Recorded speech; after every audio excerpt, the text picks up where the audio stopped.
Hola Javi, ¿me oyes?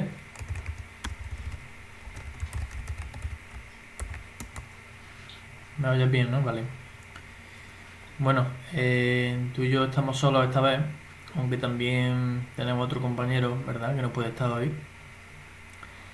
Estoy ya grabando la sesión, ¿de acuerdo? Así que lo primero presentarme. Yo soy Juan Manuel, soy profesor de resistencia de materiales y las clases que se pueden desarrollar a título online pues pueden ser de muchos tipos. En principio, lo primero que me gustaría saber es si te consideras que vas bien o que vas mal en la asignatura, si has hecho algún examen y lo has suspendido, todo eso. Cuéntame algo.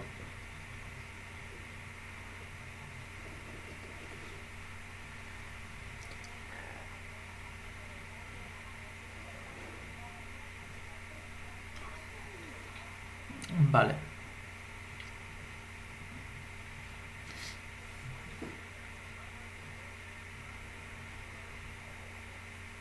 En este último examen que te has presentado, ¿te acuerdas más o menos de lo que ha entrado?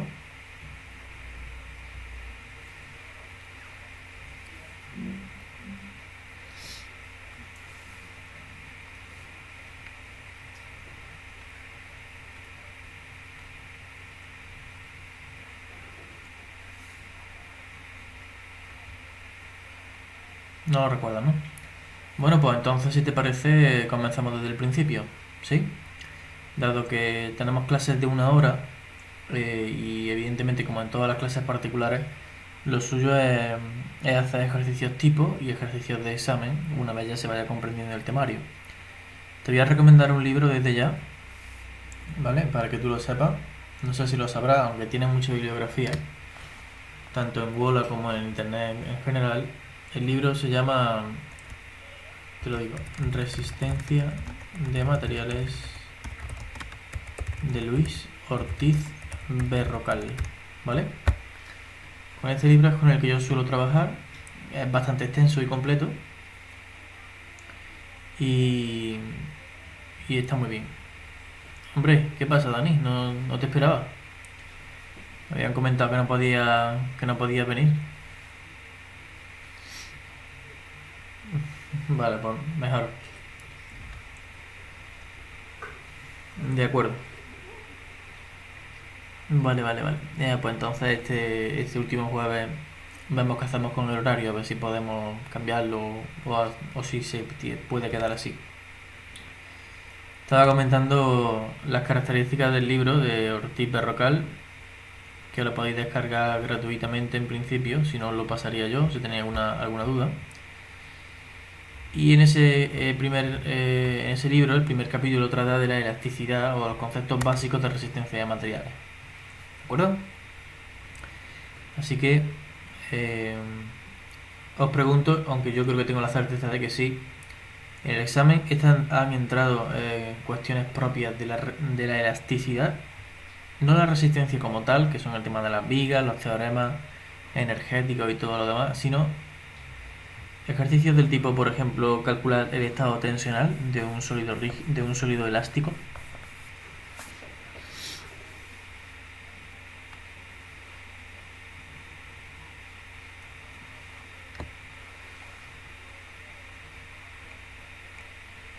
Vale, pues fíjate. Entonces, hoy tenéis que saber que esta ciencia se divide en dos partes. Efectivamente, por eso se llama, aunque vosotros lo llamáis ERM1, aquí en mi provincia de hecho se llama elasticidad y resistencia de materiales. Y yo voy a hacer esa distinción entre ambos bloques. Comenzamos por el bloque de elasticidad, que es un bloque bastante matemático, ¿de acuerdo? Y donde los ejercicios, pues prácticamente son demasiado abstractos y os podéis perder, así que tenéis que andaros con mucho ojo. De todas formas, las clases están grabadas. El primero que voy a plantear es el ejercicio tipo, bastante típico, que no es nada difícil, ¿de acuerdo? Pero vamos a comprobar si sabéis hacerlo, ¿de acuerdo? Dice lo siguiente. Bien, calcular para el estado de tensiones de la figura las direcciones y tensiones principales y hallar las componentes. Vaya, están llamando un momentito. Sí, dígame. Manolo, me pillas en clase. Me tienes que llamar más tarde, ¿vale? Sobre las 9 de la noche. Tampoco pasa nada. Bueno, gracias, hasta luego. Continuamos. Y hallar las componentes intrínsecas.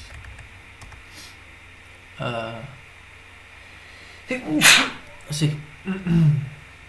Entre paréntesis voy a poner tensión normal y tangencial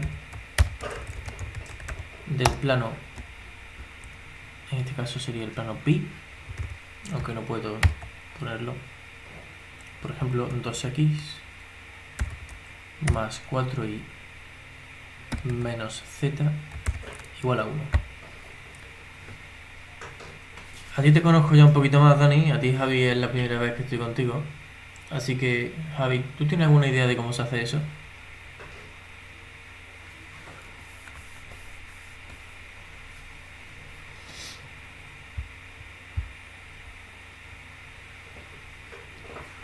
Voy a presentar...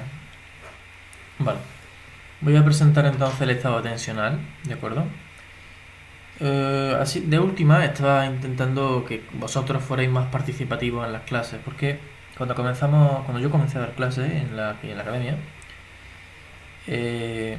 digamos que vosotros estáis participando poco. La forma que podemos tener para participar sería, bueno, que vosotros, como evidentemente tenéis un folio delante, me podéis enviar a WhatsApp las imágenes y yo colgarlas automáticamente aquí, o vosotros colgarlas también. Podremos abrir dos whiteboard y cada uno colgar su archivo, pero este primer ejercicio lo voy a hacer yo completamente, ¿de acuerdo? Bien, supongamos un sistema cartesiano. Siempre que me veáis un poquito más despacio significará que os sugiero que lo copiéis. Entonces, vamos a suponer un sistema cartesiano x y z de la forma que sigue, ¿de acuerdo?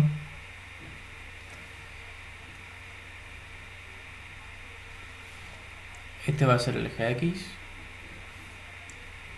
este el eje y, y este el eje z. ¿Vale? Bueno, como deberíais saber, un estado tensional queda representado por un paralelepípedo que llamamos paralelepípedo elemental, ¿de acuerdo? Que yo voy a dibujar aproximadamente aquí en perspectiva, más o menos, ¿de acuerdo? De esta forma.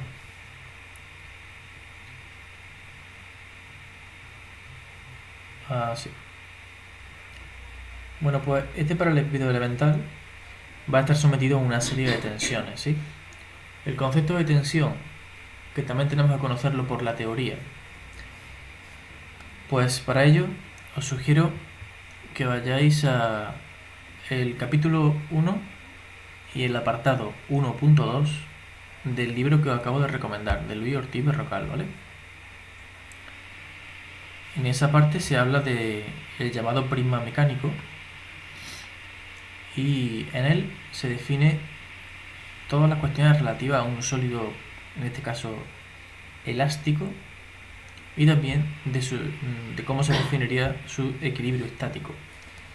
¿Vale? Eso de lo que estoy hablando, precisamente lo voy a colgar, ¿vale?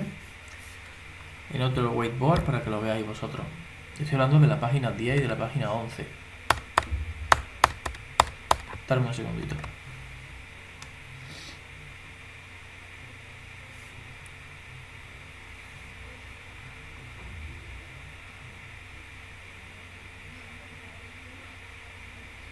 Vamos a ver cómo se ve esto. Voy a subir entonces un archivo. Bueno, una imagen JPG, porque los PDF tardan mucho en subirse y más si es tan grande como ese. A ver si da buen resultado, ¿vale?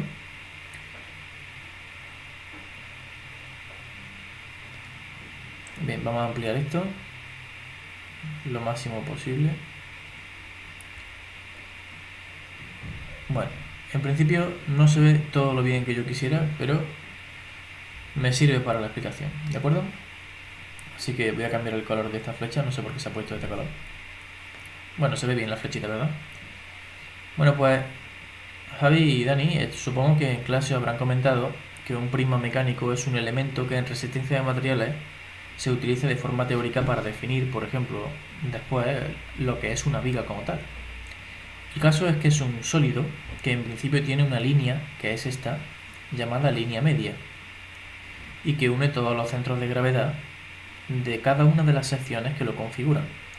Cuando me refiero a secciones, me estoy refiriendo a los cortes transversales que se le hacen de forma transversal, a esa línea media, ¿vale? Ese prisma mecánico que estáis viendo aquí, entonces, a priori no tiene forma de barra, no tiene forma de barra recta. Pero después en resistencia de materiales, en la parte que es más importante, por así decirlo, sí que tendrá normalmente forma recta. Eso significa que será, pues eso, una barra en forma de T, doble T, en I, cilíndrica, en forma de corona, ¿verdad? Como hemos visto en el examen.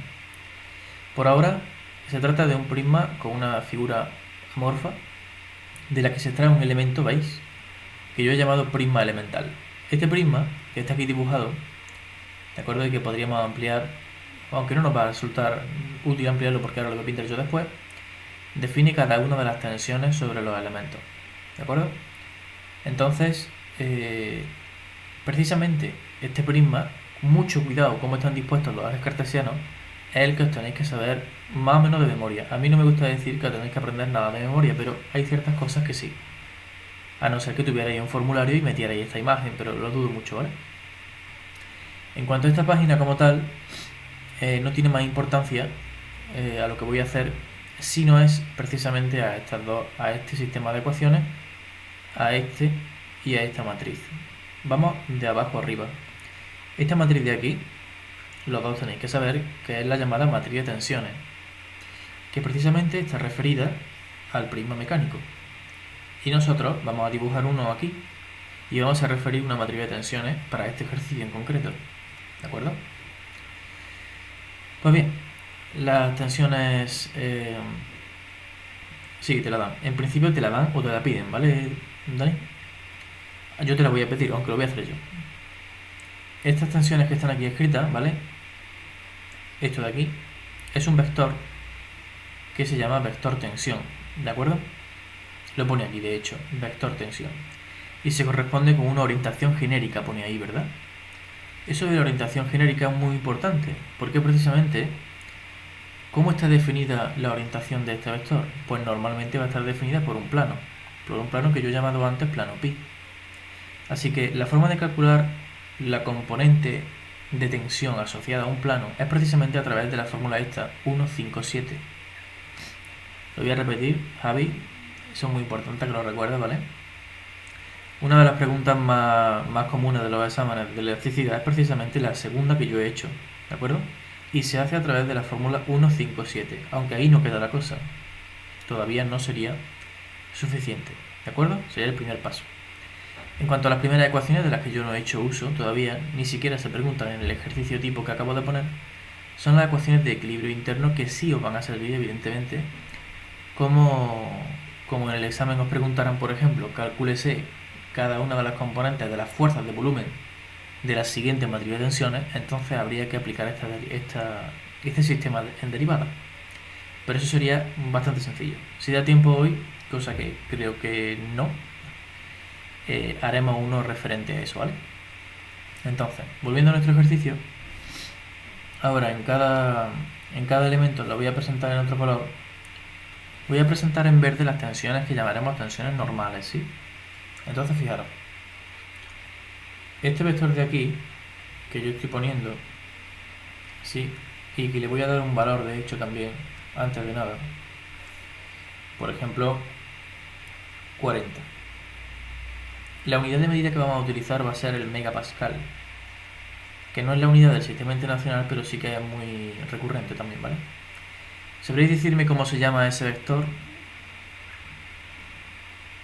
¿Es un vector normal o es un vector tangencial? Muy bien. Su nomenclatura sería entonces sigma, mi letra sigma es un poco rara, ¿vale? Sub y. Pero me temo que después en la matriz de tensiones habrá que tener cierto cuidado, ¿vale? Presentamos entonces los otros dos vectores que no tienen por qué aparecer, pero que en este ejercicio que yo estoy poniendo sí van a aparecer, simplemente porque así el profesor lo ha decidido, ¿vale? ¿Veis? Las tensiones que llamaremos sigma x y sigma y. Sigma x y sigma z, perdón. Le vamos a dar un total de 50 unidades a sigma z, 50 megapascales. Y para sigma x, pues, por ejemplo, 100 megapascales. Bien, este estado entonces posee unas tensiones que a priori son solamente, hemos llamado tensiones normales. Vamos a poner aquí entonces el nombre de las otras restantes, serían sigma sub x y esta sería sigma sub z, ¿vale? Después, en la parte de elasticidad y resistencia existirán otras ecuaciones llamadas ecuaciones de Hooke generalizadas que nos permitirían calcular las deformaciones en base a estas tensiones o incluso de otro sistema más complejo. Pero es que el caso contrario también se puede hacer, calcular las tensiones a partir de las deformaciones, aunque eso no se llama ecuaciones de Hooke, sino ecuaciones de Lamé, ¿vale? Sí, tenía un nombre el tío un poco raro. Y ahora en naranja presento otra diferente, ¿de acuerdo? Que voy a pintar, perdón, en verde no quería, voy a pintar de esta manera, fijaros. Esa tensión está contenida en el plano que es la cara frontal, ¿vale? Y esta, un momentito, me temo que tengo que atravesar la línea verde. Y esta es contenida o está contenida en la cara lateral derecha. Ambas se enfrentan. Y digamos que en la otra cara existirían los dos vectores iguales y que equilibran al sistema. Esas tensiones ya digo yo que se llaman tensiones tangenciales, ¿de acuerdo? La pregunta es si sabéis qué tipo de vector es. ¿Es la tensión tangencial XY, XZ o YZ? Por ejemplo, esta. Un momentito, sí. Esta tensión vamos a darle un valor de 10 unidades, ¿sí? ¿Vale? Al igual que esta, porque evidentemente deben ser simétricas. Y ya os digo yo que se llama tau, eso es cierto. ¿Alguno de los dos? Muy bien, Dani, evidentemente. Lo explicamos de todas formas, por si acaso. Este vector que está aquí dibujado es un vector que lleva la dirección positiva del eje Y y a la vez es perpendicular al eje X, o al menos al plano XZ, me gusta a mí decir, ¿vale? Por eso el nombre que recibe sería tensión tangencial tau IX. Y este de aquí es paralelo al eje X, ¿veis? Y perpendicular al plano ZI, o al eje Y, que sería más o menos decir lo mismo. Con lo cual sería el vector tangencial tau XY, como dice Dani. Sin embargo, ambos van a recibir el mismo nombre, es decir, no voy a distinguir yo XY del IX, porque existe un teorema llamado teorema de Cauchy que garantiza, voy a escribirlo aquí, el teorema de Cauchy garantiza que las tensiones tangenciales son simétricas e iguales en valor. Por ejemplo, se puede decir así, ¿vale? Por esa razón, tau xy y tau ix son la misma, ¿sí? Al igual le pasa a tau xz y tau zx. Y por último a tau i sub z y tau zi. ¿Alguna pregunta hasta ahora, Javi? Bien. Si ahora yo decidiera que fuerais participativos, ¿vale? Os pediría que subierais, si sois capaces, porque no lo sé, o que me mandarais al WhatsApp, ¿cuál sería, según vosotros, la que creéis que es la matriz asociada a este sistema? La matriz T. Se puede poner así, entre barras, ¿vale? Pero como a mí me cuesta un poquillo hacer todo esto en la pizarra digital, yo la suelo poner con dos líneas así de esa forma, ¿vale? Bien. Esa matriz de tensiones, ¿tenéis problemas para configurarla? ¿No? ¿Y tú, Javi?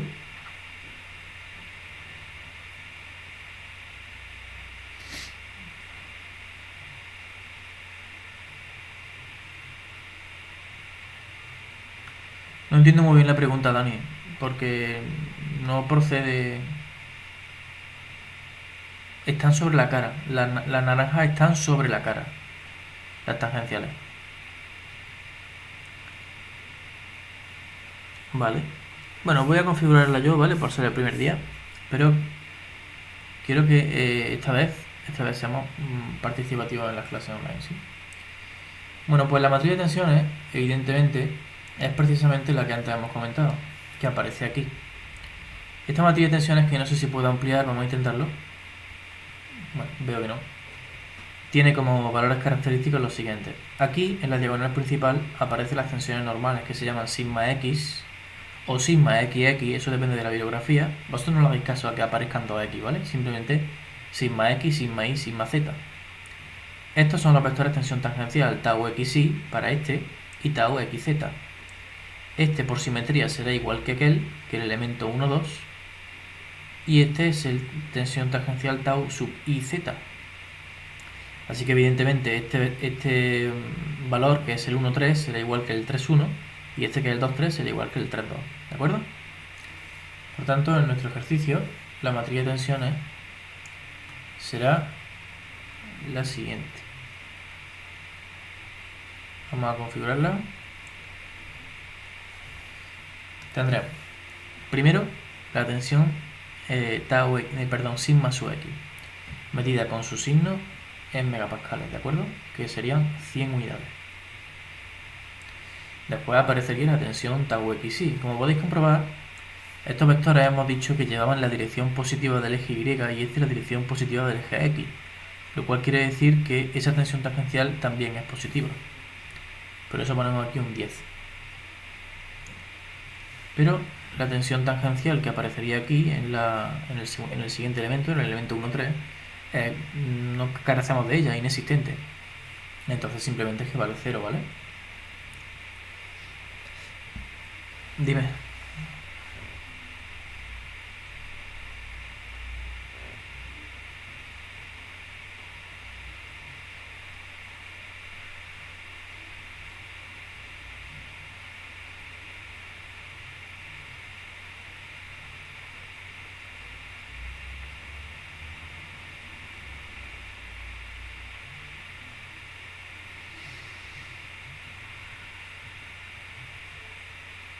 Creo que tu pregunta está referida al hecho de que en este cubo están dibujadas las caras vistas, pero yo no he dibujado las vectores sobre las caras que no se ven. Entonces creo que tu pregunta viene a determinarse de la forma siguiente. Aunque lo voy a dibujar, pero a borrar automáticamente porque no me gustaría que os liarais. Sobre esta cara, que es la cara de abajo del todo, digamos que es la tapa, aparecería una tensión igual y contraria a la tensión sigma sub z, ¿vale?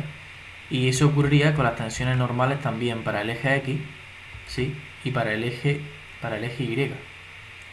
Como veis, se enfollona mucho el dibujo. En cuanto a las tensiones tangenciales, efectivamente aparecería una sobre la cara trasera, de esta forma, y otra de esta manera, que también deben encontrarse a título positivo, ¿de acuerdo? Pero todo eso es enfollonar el dibujo, por eso no la he presentado. Es decir, que yo he dibujado las caras vistas. ¿Era esa la pregunta, Dani? Porque si no lo es que me estás haciendo referencia a un tipo de ejercicio concreto y que te sugiero que me plantees el próximo día, ¿vale? Bien, rellenamos por simetría. Aquí hemos dicho que el elemento 1, 2 y el elemento 2, 1 serían el mismo. Y aquí, a continuación, en el elemento 2, 2, que pertenece a la diagonal principal, tendríamos que rellenar la sigma y, que como podéis comprobar, y esta era la salvedad, es un valor negativo, ya que sigma y es un vector que va hacia la cara, al contrario, digamos, del eje y, por tanto es negativo. La iz ya dijimos que valía 0, y aquí nos encontramos entonces una matriz de un estado tensional espacial simétrico donde el último de los valores evidentemente es la matriz, perdón, es la tensión sobre el eje Z, la tensión normal. ¿Vale? Esta sería la matriz de tensiones, que tenemos que poner sus unidades, ¿de acuerdo? Las unidades son muy importantes en los exámenes. Puede que vuestro profesor sea más picatero o menos, pero al fin y al cabo son importantes, que se miden en megapascales. ¿Alguno de los dos puede decirme cuál sería el siguiente paso para hallar las tensiones principales?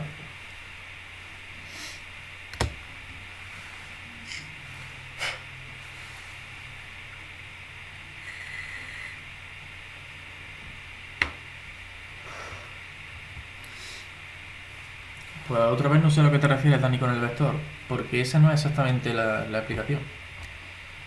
La explicación sería la siguiente.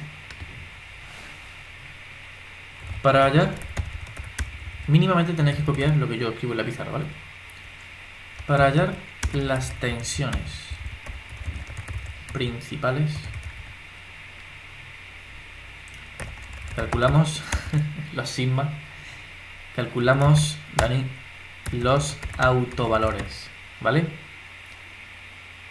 Hay unas personas que lo dicen de una manera y otras de otra. Los autovalores de la matriz T mayúscula, ¿vale? Que nosotros vamos a llamar sigma sub p o simplemente lambda. Yo le voy a llamar sigma p, ¿vale? Ahora veréis la nomenclatura. Mientras que las direcciones principales de dichas tensiones se corresponderán con los autovectores de la misma matriz, ¿vale?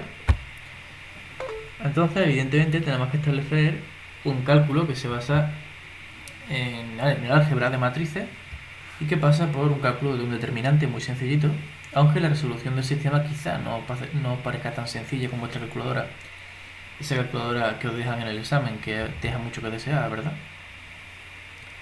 Pues bien, lo que establecemos ahora se llama polinomio característico, ¿de acuerdo? Ese polinomio característico, como he dicho, ahora mismo es un determinante que se iguala a 0, donde yo hago lo siguiente: determinante de la matriz T a la que le resto los autovectores, los autovalores, perdón, y que yo voy a llamar aquí sigma sub p. Estos son los que los libros de álgebra normalmente llaman lambda, ¿de acuerdo? Para que lo tengáis claro. Si queréis podría yo utilizar lambda en todo momento, aunque por aquello de que son tensiones principales, por eso le llamo yo sigma sub p, que multiplica a la matriz identidad. La matriz identidad evidentemente será de orden 3×3 y debéis conocer cuál es. Este determinante se iguala a 0 y, como he dicho, esta ecuación matemática es la ecuación característica o polinomio característico, ¿vale? ¿Alguna pregunta, Javi?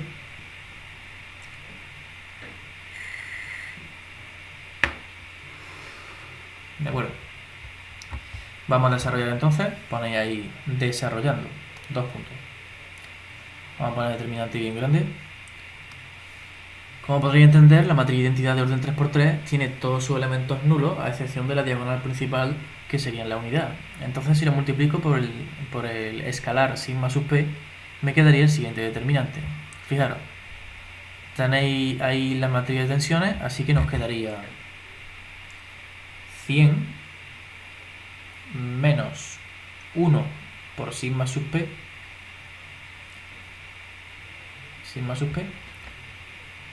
10, 0, ¿vale? 10 también, por simetría, menos 40, menos sigma sub p, 0, 0, 0, y 50 menos sigma p, ¿vale? Hostia, se me ha ido todo a la mierda. ¿Será fuerte esto? Un momento. Ese 0 se ha pirado ahí. Ahí. Cerramos el determinante y lo igualamos a 0, ¿de acuerdo? Y este es polinomio que tenemos que desarrollar. Bien. ¿Tenéis conocimiento en álgebra para desarrollar este determinante? ¿Sabéis aplicar la regla de Sarrus o el método de recurrencia, alguno de los dos? ¿Sabéis, no? Pues entonces esta va a ser la primera vez que participáis, ¿vale? A ver si sois capaces de decirme cuáles son las soluciones de sigma sub p. ¿Sí? Tenéis 5 minutos.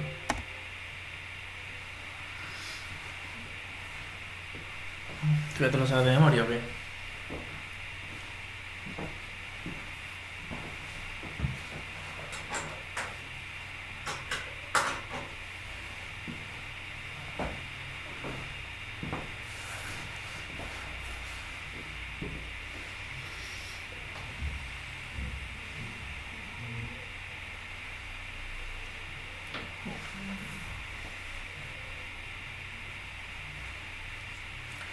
Pues sí, lo que dice Javi es cierto.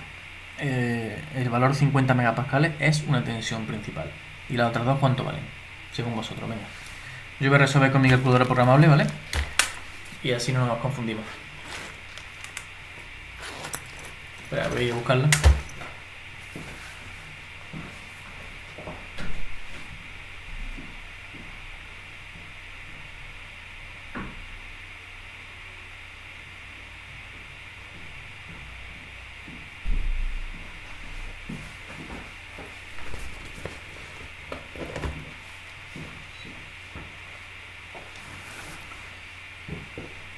Vale.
Pues sí, Dani. Correcto. Lo que tendríamos que hacer, ¿vale? Es simplemente parte del álgebra. Dani, si tú no tienes ningún problema, entonces no me limito a explicarlo más. Si se hace por Sarru, pues podemos multiplicar la diagonal principal y a ella restarle la multiplicación de este triángulo. ¿De acuerdo? Como sabréis. Pero también se puede desarrollar por recurrencia tachando esta fila y esta columna y multiplicando por el menor complementario de este elemento al determinante resultante de eliminar su fila y su columna. Con lo cual nos quedaría automáticamente la solución de 50, que te lo he dicho antes, Javi, y el determinante de orden 2×2 que resultaría de la eliminación de la fila y la columna es una ecuación de segundo grado que se puede resolver con cualquier calculadora. Así que, si no tenéis más dudas, la escribimos directamente. La forma de escribirla también es importante, ¿vale? De hecho, han resultado ser las siguientes. Ahora sería sigma 1, que sería la tensión principal primera, ¿vale? Una cosa importante que tenéis que recordar es que la primera siempre es la mayor de todas y la tercera siempre es la menor de ellas, ¿de acuerdo? Y mucho cuidado porque el signo también influye. Por ejemplo, el número que yo voy a escribir ahora como tensión principal 1 es positivo, pero el último de ellos es negativo. Si por ejemplo te saliera 1, 2 y menos 3, la más grande es el 2 y la más pequeña es el menos 3, ¿vale? En cuanto a la solución que ha dado Dani, está un poquito equivocada, pero muy poquito. Sale 100,71. 100,71 megapascales. Ahora vemos por qué salen números tan parecidos a la sigma, ¿vale? Sigma sub 2, entonces sería el valor de 50, todo medido en megapascales, y sigma sub 3 sería, por tanto, el valor de menos 40,71. ¿Por qué estas tensiones salen tan parecidas a las normales? Pues cuidado con esos signos, Javi. Yo te voy a decir por qué te salen los signos esos. Cuando te he dicho que desarrolles tachando una columna y una fila, seguramente no hayas multiplicado correctamente por el menor complementario, por el adjunto. Pues se llama en realidad adjunto, pero no quería explicarlo así. Es decir, que ese elemento le cambia el signo a todo, o pudiera cambiar el signo a todo, ¿vale? Así que ten cuidado, ¿de acuerdo? Si no, por desarrollar por Sarrus. Chavales, esto sale tan parecido a las tensiones normales del ejercicio porque las tensiones normales son 100, 40 y 50 unidades frente a una tensión tangencial muy pequeñita, ¿vale? Que es de 10 megapascales. Entonces, por eso prácticamente no varían los resultados de las tensiones principales frente a las tensiones que reciben otro nombre. Las de la matriz de tensiones no son las tensiones principales, sino las tensiones simplemente ortogonales, ¿de acuerdo? Sigma X, sigma Y, sigma Z. ¿Comprendéis eso? O sea, cuanta menor sea la diferencia entre estos datos, entre las tensiones tangenciales, que como veis estos son cero, y las tensiones ortonormales, sigma X, sigma Y, sigma Z, también mayor será la diferencia entre estas tres, ¿vale? Bueno, estos son los autovalores que se llaman tensiones principales, hemos dicho, y os preguntan en el examen, ¿de acuerdo? O os pudieran preguntar. Si no os lo preguntaran, porque por ejemplo hacen una pregunta un poco más compleja, es que automáticamente es probable que necesitéis hacer esto por cojones, ¿vale? Por decirlo de alguna manera. Ahora, una vez conocidos los vectores, los autovalores, ¿sí? ¿Cómo calculamos las direcciones principales, que son los autovectores? Pues vamos a verlo, ¿de acuerdo? Pasaríamos aquí entonces al cálculo de los autovectores. En el sistema que aparece arriba, efectivamente simplemente hay que sustituir. Yo sustituyo el valor que he obtenido en sigma sub p primero para sigma 1, después para sigma 2 y después para sigma 3, ¿vale? 1 a 1, no uno aquí, otro aquí y otro aquí, eso no. Sería para sigma 1 se introduce en sigma sub p, aquí, aquí y aquí, simultáneamente. Y se obtienen tres ecuaciones con tres incógnitas. Lo que pasa es que esas ecuaciones vais a ver lo que pasa con ellas. Si yo sustituyo, evidentemente, el primero de los valores, obtengo lo siguiente, ¿vale? El primer sistema. Ese primer sistema le puedo dar yo un nombre porque sería la primera dirección principal, que vamos a llamar vector D1, aunque muchos profesores le pondrían U sub 1, U de, no sé, de urna, que está ahora muy en boga, la política de los cojones, porque normalmente se va a hacer unitario, ¿vale? Así que tendríamos 100 menos, cuidado con los signos, 100,71, y esto multiplica a la primera coordenada de esa dirección principal. ¿Cómo la llamáis en clase? ¿La llamáis X? ¿La llamáis X1, X2, X3? ¿X y Z? ¿La llamáis LMN? No sé cómo la llamáis. En cualquier caso, lo más normal es que se le llame X1 más 10 por X sub 2, y como podéis comprobar, por ser la primera clase lo pongo, más 0 por X sub 3. Y eso tiene que ser igual a ¿cuánto? Pues evidentemente a 0, ¿vale? Porque es un polinomio característico. Por simetría, entonces podemos elaborar la segunda ecuación de este sistema para la dirección principal 1, que sería 10x1. Y ahora mucho cuidado, fijaros, miren, más, tengo menos 40 menos 100,71, que multiplicaría a x sub 2. Y x sub 3, pues le pasaría exactamente lo mismo que antes, ¿vale? Sería un 0 por x sub 3. Así, igual a 0, ¿de acuerdo? La última de las ecuaciones, fijaros cómo sería. Tendríamos simplemente 50 menos 100,71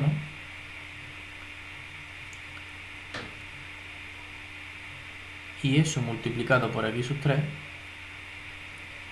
es igual a 0. ¿Alguna pregunta de esto, de este sistema? Porque al fin y al cabo, efectivamente, esto es un sistema de ecuaciones. ¿Sabéis lo malo de este sistema? Que es un sistema homogéneo. Y no sé si os acordaréis, pero los sistemas homogéneos son un poquito especiales. Tienen siempre una solución que se llama solución trivial y que es aquella en la cual los componentes siempre valen 0 todas. Pero a nosotros no nos interesa el vector 0, 0, 0, porque eso no es ningún vector, es el vector nulo, ¿vale? Es, digamos, el campo vacío. Así que, de la última de las ecuaciones, se puede deducir claramente que x sub 3 sí que tiene que valer 0 necesariamente. Pero si la última de las ecuaciones fuera, y esto ocurre a veces, 0 igual a 0, evidentemente tú no puedes decir que x sub 3, ni x sub 1, ni x sub 2 valgan 0. Pueden valer lo que les salga a ellos de la real gana. Es decir, que tendrían infinitas soluciones, ¿comprendéis? Entonces, esto convierte este sistema en un sistema muy especial. Como he dicho, aparte de ser un sistema homogéneo, normalmente, dada esta característica, dado lo que veis en la pizarra, se convierte en un sistema indeterminado. ¿De acuerdo? Puede parecer eso, pero ahora yo voy a dar un truco, que no sé si llamarle truco o simplemente una obligación que os voy a recomendar, y es que vamos a tachar una de las ecuaciones, ¿de acuerdo? Efectivamente, vamos a tachar la ecuación que más coraje os dé. Yo tacharía la más larga. Lo que pasa es que no se puede tachar la que os dé un poco la real gana. Por ejemplo, si tachamos esta ecuación de aquí, estamos, digamos, minusvalorando la información que aporta, porque de ahí se extrae fácilmente que x sub 3 sí que vale 0. Efectivamente, Dani. Así que, por ejemplo, si eliminamos la ecuación primera, ¿vale? Voy a eliminarla un poquito mejor. Esta ecuación la descartamos. Podemos sustituir por otra, podemos, digamos, complementar con lo que dice Daniel, que es decir que mi vector dirección principal x sub 1 tiene que ser unitario. De esta forma obtendré x sub 1, x sub 2 cuadrado más x sub 3 igual a 0, igual a 1, perdón. Y esto lo único que hace es que, bueno, ya el sistema no es homogéneo, lo cual es una alegría, pero también lo convierte en un sistema no lineal, que no se podría resolver por álgebra. Es decir, tú no puedes coger estas tres ecuaciones últimas, que son estas tres, fijaros. No podríamos coger estas tres ecuaciones. Un momentito, voy a hacer mejor.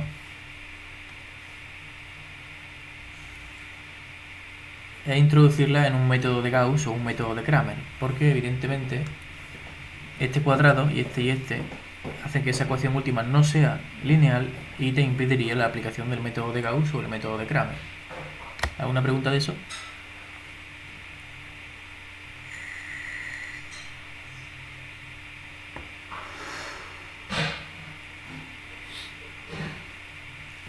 Bueno, si no hay pregunta, según Dani, sale 001. No hemos dicho precisamente que x sub 3 valía 0, macho. ¿Por qué me dices que vale 1?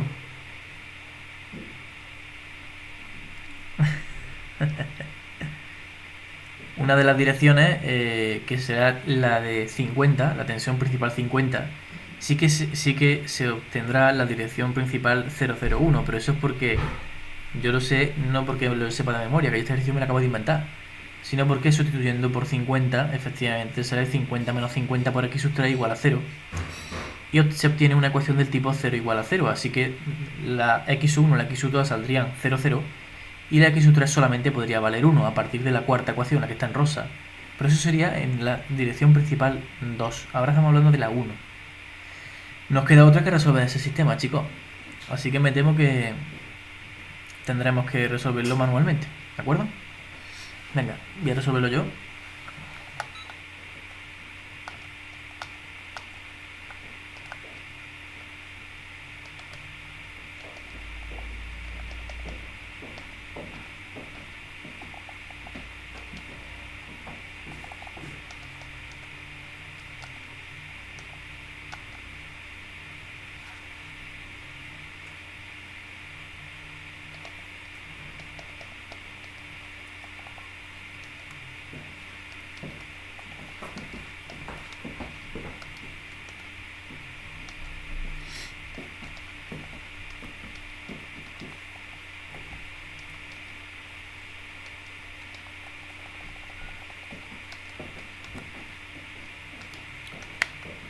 esto a la C.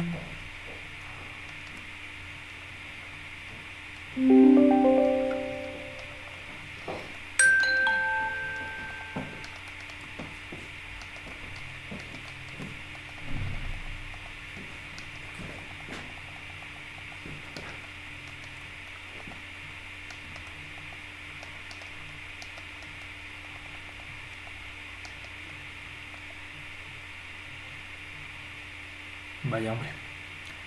La resolución por métodos numéricos me está dando un error. Me está dando error. Regula más. Voy a hacer resolverlo de otra manera. Os sugiero que en este caso lo que hagamos sería entonces sustitución simplemente, ¿vale? Y ya está, no le deis más vuelta. Ya, pues podemos apuntar ya la solución x sub 3 igual a 0. Es así. No me caben. A ver si me caben por aquí. Sí. X sub 3 igual a 0. Que a veces resuelvo por métodos numéricos.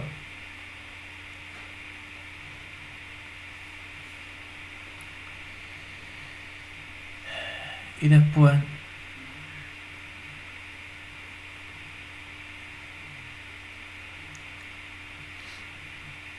no te puede salir 0,01, tío. Si la x sub 3, esta de aquí, valiera 1, esa ecuación no se puede... Vamos, no es cierta. Eso no puede ser, Dani.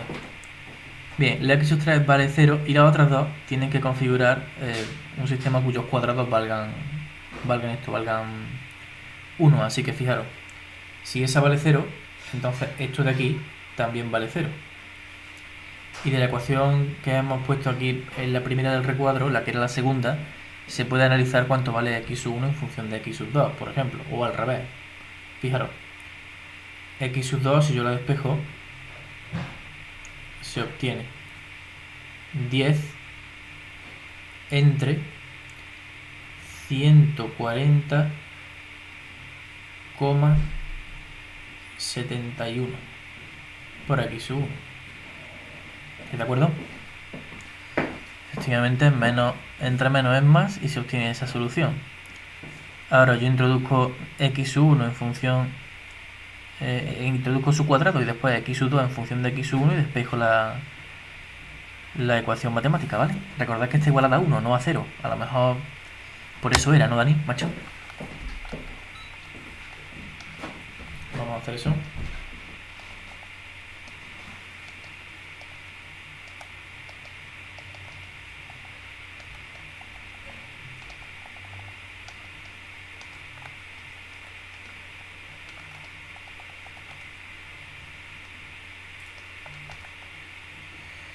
Vale, pues se obtiene dos soluciones, evidentemente, porque es una ecuación de segundo orden. Y diréis, bueno, ¿ahora qué solución cojo? Se obtienen dos soluciones, digamos, opuestas. Sería el valor como tal para x sub 1 es de 0,99. Ya he dicho que la variación era muy pequeña. 0,997. Y también se obtiene la solución negativa. Tú en principio tienes que quedarte con la que tú quieras. En cualquier caso, las direcciones principales, la 1, la 2 y la 3, tienen que ser ortogonales. Con lo cual, tendríamos que tener cuidado con eso, simplemente y ya está, ¿vale? Si lo queréis tomar como un método, quedaros con la positiva y fuera. Bien, si yo me quedo con esa positiva, evidentemente la solución de x sub 2 también es positiva. De hecho, os digo, saldría...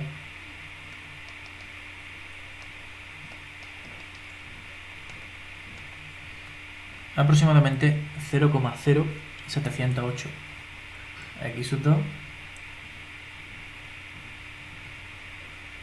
0,0708, que es un vector que prácticamente el cabrón del vector este es el vector y latina, el que va en la dirección del eje X, prácticamente, es decir, que el cubito que después representaríamos su estado tensional es muy parecido al que está representado aquí arriba, pero levemente girado sobre el eje X, sobre el plano X, sí, mejor dicho, ¿vale?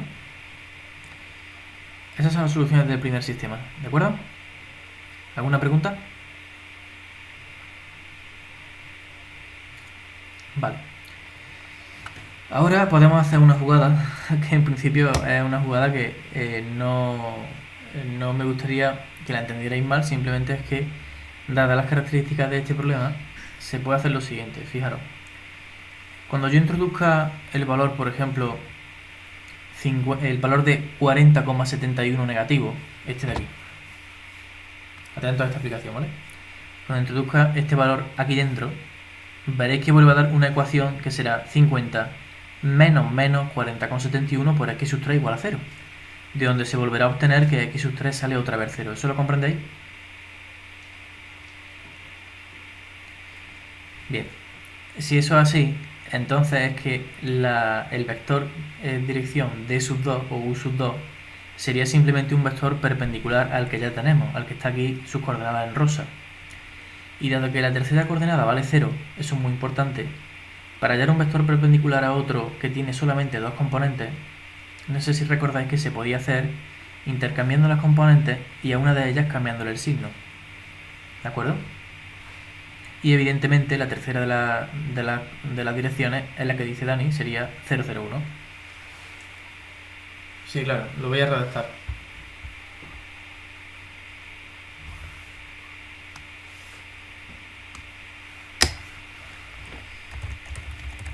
Para hallar la dirección 2, basta con interpretar la tercera ecuación para el valor sigma igual a menos 40,71. 40,71. Negativo, por cierto. Uy, ¿qué me ha hecho esto? ¿Qué me hace? 40,71. ¿De dónde se deduce? Deduce que el valor de x3 es igual a 0.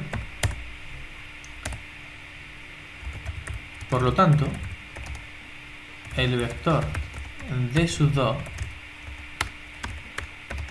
debe ser contenido en el plano, o debe estar contenido en el plano xy, ¿de acuerdo? Y ser perpendicular a la dirección d1. Por ello, podemos obtenerlo intercambiando las componentes xy de la dirección d1 y el signo a una de ellas. Finalmente, deducimos del valor sigma igual a 50 la dirección d3 como d3 igual a 001, que creo que ninguno de los dos tenéis preguntas. Así pues me quedarían las siguientes direcciones, chavales. La dirección de 1 sería un vector unitario, por cierto, que hemos dicho que sería el 0,997 0,0708 0. ¿Vale? La dirección de 2 se intercambian esas anteriores y a una de ellas se le cambia el signo, por ejemplo a la primera, eso da igual, como lo hagáis. Le podéis intercambiar el signo a la que queráis, ¿vale? 0,0708. Si lo dibujarais, lo veríais claramente. 0,997 y finalmente 0 para x3. Termino y te digo, Dani, y d3 en el que deducimos, lo hemos hecho desde un primer momento,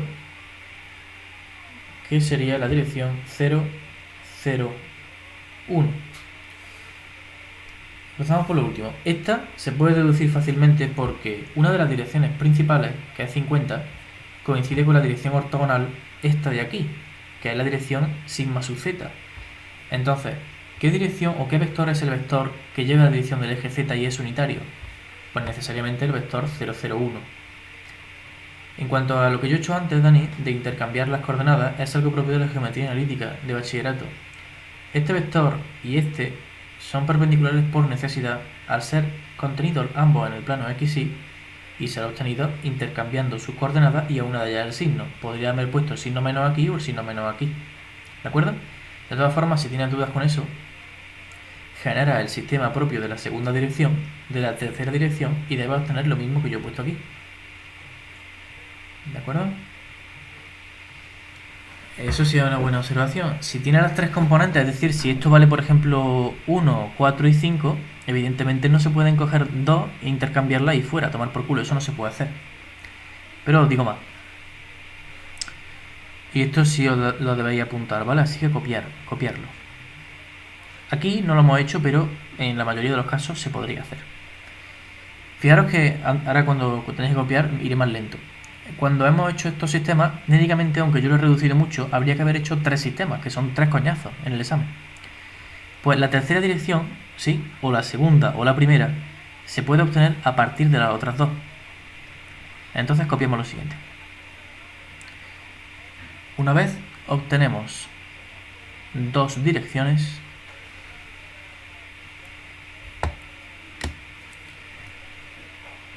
calculamos la tercera como el producto vectorial de las dos anteriormente obtenidas.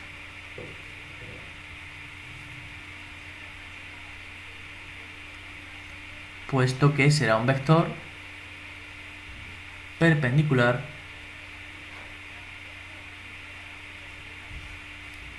al plano formado por los dos anteriores. ¿De acuerdo?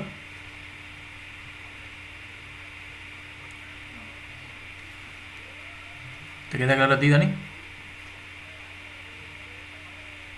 Muy bien.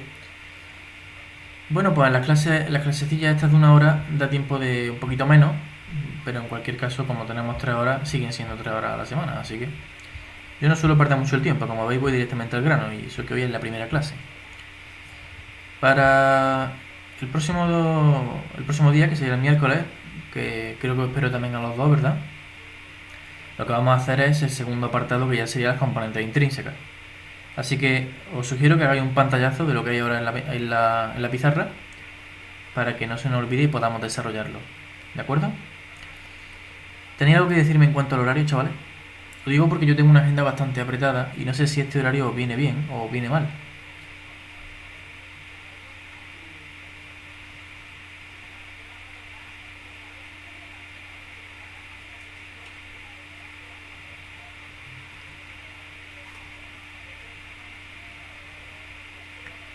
Pues a ver qué dice Javi, porque yo tampoco tengo problema. O sea, que si cambiamos los jueves por los viernes, tú no tienes problema, ¿no, Dani? Ya, pues creo que estamos todos de acuerdo. Hoy es día 7, lunes. Nos vemos otra vez el miércoles a las 3:30. Y en vez de vernos el jueves 10 y a partir de ahí todos los jueves, me estáis diciendo que la ponga el viernes. Y yo estoy de acuerdo, ¿vale? Así que vamos a cambiarla.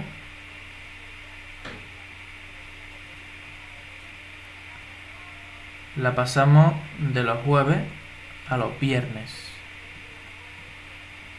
Jueves 10 pasa a ser el viernes 11. Vamos a ver si se ha quedado bien apuntado en mi horario. Un momentito, por favor. Por ejemplo, el día 14 tendría que tenerla apuntada, el día 18 también. Correcto. Pues ya está pasada lunes, miércoles y viernes. Además está más espaciado mejor, ¿vale? Esto que os he comentado para el próximo miércoles, para el próximo día, si queréis intentarlo en casa, mejor que mejor, ¿vale? Y ahora en vez de cerrar la clase, la voy a abandonar para que os quedéis aquí mirando a ver si sois capaces de subir archivos que hayáis escrito en vuestro papel. Por ejemplo, hacer una foto y subirla, ¿vale? O algo parecido para que yo pudiera observar cuál es vuestro trabajo en tiempo real. ¿De acuerdo? Pues bueno, chavales, nos vemos el miércoles, ¿vale?